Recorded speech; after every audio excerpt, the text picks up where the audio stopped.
Okay, so I am Alexis Wagoner. I am the Marketing and Digital Education Director with Westar, and I'm talking to James Carroll, who has graciously joined us, who, in addition to being our Spring 2019, one of our headlining speakers, you are also the author of 20 books, most recently the novel The Cloister. And so aside from the fact that you're going to come and talk to us next spring, so way teaser for way out on the calendar. But I wanted to talk to you because you wrote this thought-provoking piece in the New Yorker in response to the immigration crisis that we all have heard so much about and have maybe even been in the streets over the weekend protesting, and the unbelievable abuse that these families are suffering and the separation from their children and all that sort of stuff. And specifically related to the comments from the Trump administration, I think it was last week or maybe the end of the week before, to use scripture to defend all this. So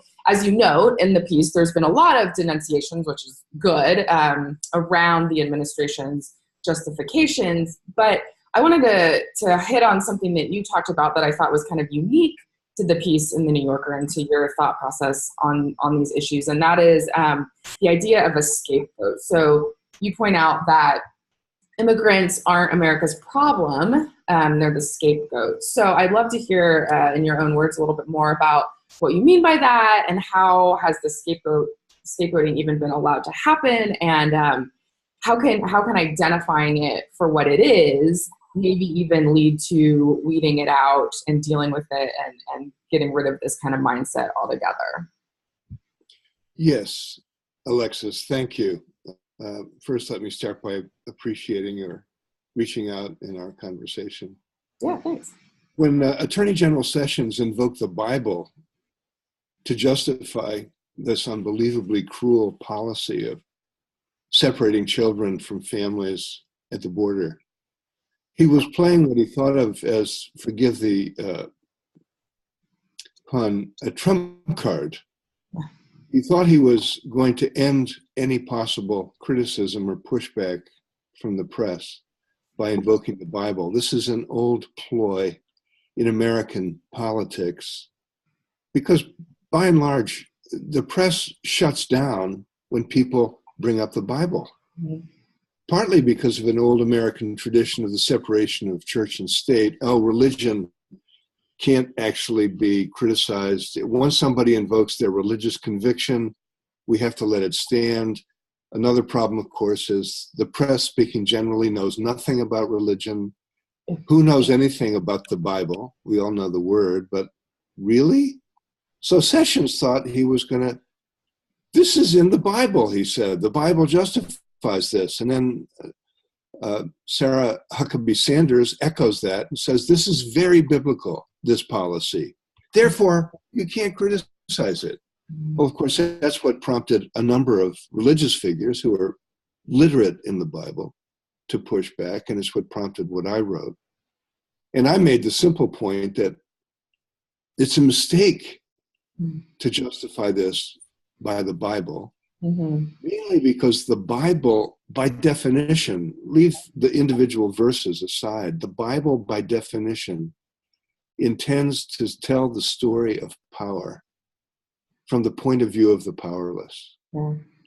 That's what God does in Exodus when the powerless Hebrews, oppressed by the Pharaoh, are driven out of Egypt across the Red Sea into the wilderness. God goes with them, and their story is told not from the point of view of the figure in charge, the ruler of Egypt, but from the point of view of the oppressed people who are running for their lives. The Bible sees their story from their point of view.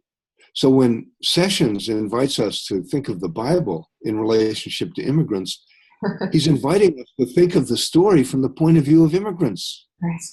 That's the first mistake. The second mistake is that the Bible comes into being to show how those who are driven out into the wilderness are being scapegoated, are being used to dispel various unacceptable and destructive anxieties that beleaguer the people in charge.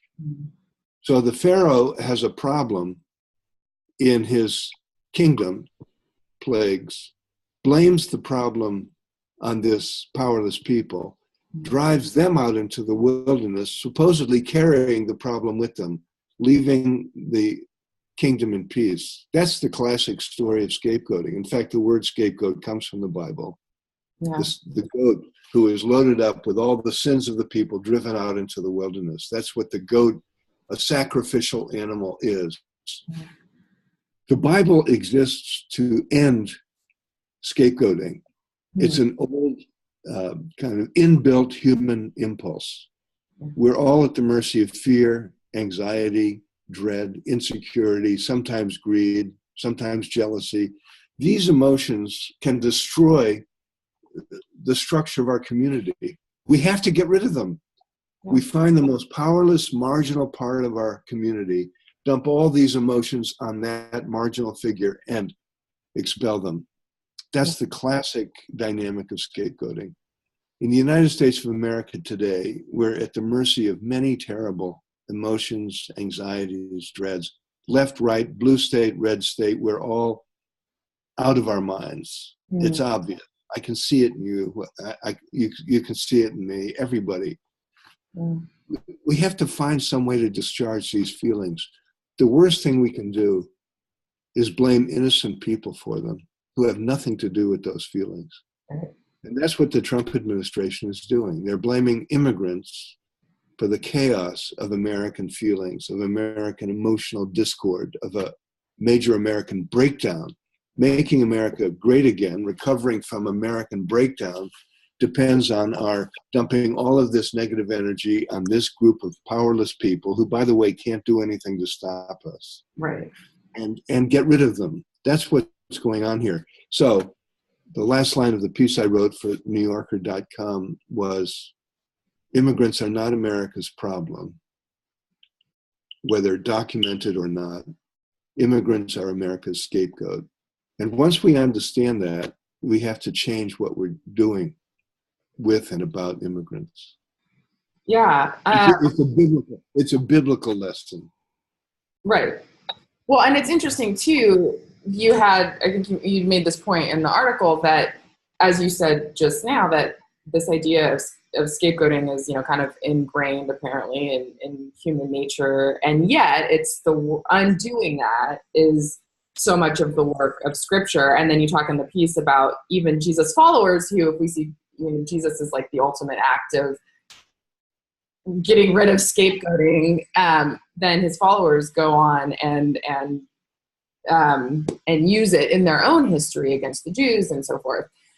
So it's not anything new, but what do you see as kind of the way forward, the way out of this, the way out of the misuse of scripture, the way out of, as you say, I see it in you, you see it in me, this just kind of chaos and this terror and this tendency toward wanting to do this to other people and put all our feelings, negative feelings, on this other people, group, or person and send them out.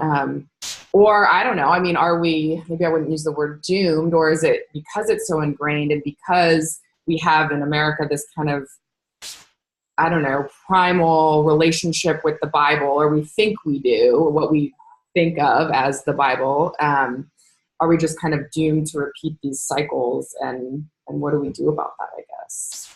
That's a great question.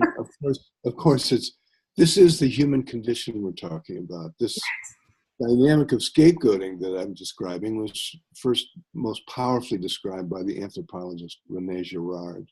Mm-hmm. He's the one who describes the story of Jesus as the ultimate revelation of the scapegoating dynamic. Yeah. Are we at the, and of course, that was immediately betrayed by followers of Jesus who scapegoated Jews in telling the story of Jesus. Are we condemned to this cycle?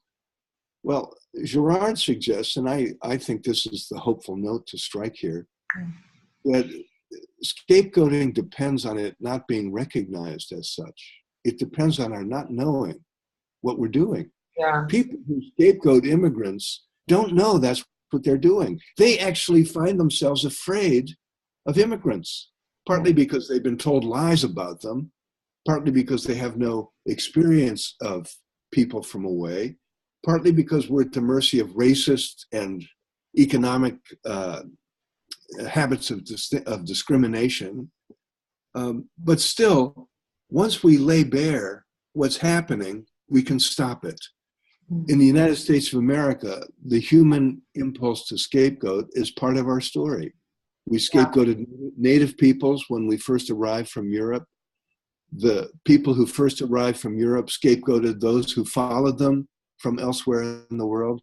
We've always scapegoated people from Africa, African Americans, slaves, the descendants of slaves, the ongoing scapegoating in American cities of poor people of color. It's a scapegoating dynamic. The great revelation comes when, mostly when the scapegoat people stand up and say, no, we're human beings and demand to be treated as such with full respect, which is the story of the civil rights movement. It's the story of feminism. It's the story of the gay rights movement. There is the possibility of change. Once human beings see what they're doing, they can stop it. And that's the point of resisting the Trump administration's policy. It's not so much just us against them, a culture war with people whose values we despise. No, it's actually trying to live in the truth of what's going on in our country right now. With the hope that calling on the best of our American tradition, once people see what's happening, we'll stop it.